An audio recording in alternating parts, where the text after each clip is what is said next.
It's 2009 in Baghdad, and the walls keep going up. As the American occupation enters its 7th year, Iraq remains in ruins, with over 1 million dead and 4 to 6 million refugees that have not begun to return home.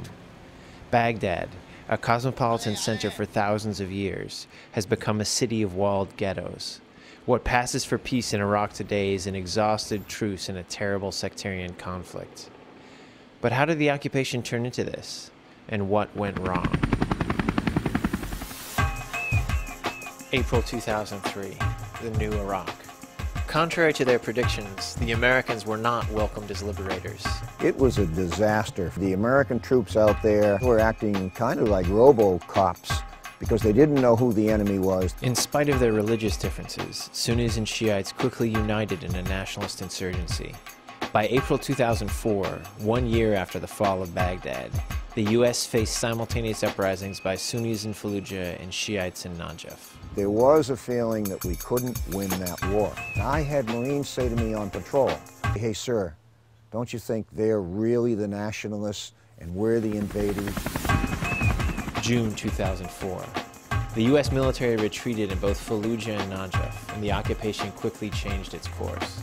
A new team was brought into Baghdad, led by veterans from the Central American dirty wars of the 80s. The El Salvador Option began to split the Sunni and Shia resistance against each other. Quickly organized elections were structured to bring the most sectarian Shiite Islamist parties to power, and their militias were incorporated into the Iraqi military and police. I rejected the incorporation of militias into the institutions. Even America's old allies were alarmed by the sudden change in strategy. Unfortunately, when the Islamists took over, the militias were merged with the institutions. And this continues until now, to the extent that really, especially as far as the police is concerned, nobody can trust 100%. Here at Camp Dublin, the Americans trained elite units within the Iraqi police with names like the Wolf Brigade and the Scorpion Brigade.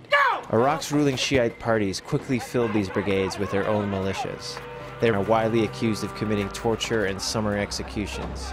Many consider them to be Shiite death squads, bent on purging the Sunnis from Baghdad. The Salvador Option basically depended on creating a local indigenous security force that would fight the insurgency. Peter Moss wrote the first expose on the El Salvador Option. He witnessed and documented numerous human rights violations. The commandos were a very powerful weapon that were then used for extremely violent sectarian ends. Another kidnapped, Anwar Yusuf. His arms were drilled and he had a bullet in his head. Abu Wassam keeps a record of hundreds of dead from his neighborhood that he claims were victims of US-backed militias. He believes the Americans intentionally created a civil war to split the insurgency. The Sunnis were attacking US forces, and the only way to shift these attacks was to change it into a fight between the Sunnis and the Scorpion and Wolf brigades, who were armed and trained by the United States. The Americans were the fuel of the sectarian violence in Iraq.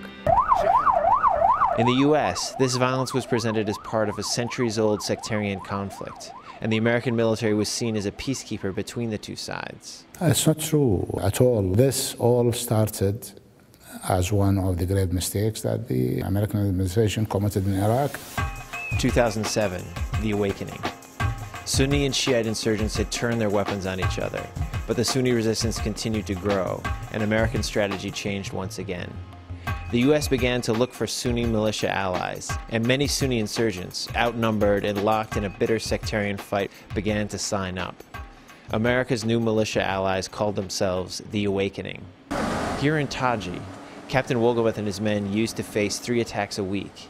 They have not been hit once since the launch of the Awakening program. It's safe.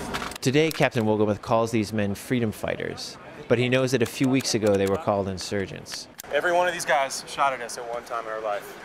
Oh, there you go. Look at the freedom fighters. Assalamu alaikum.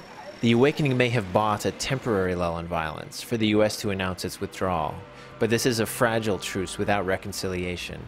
The past months have seen pitched battles between the Iraqi army and the Awakening militias, arrests of militia leaders, and an upturn in car bombings and mortar attacks on Shiite neighborhoods. And the U.S. continues to arm both sides in the sectarian conflict.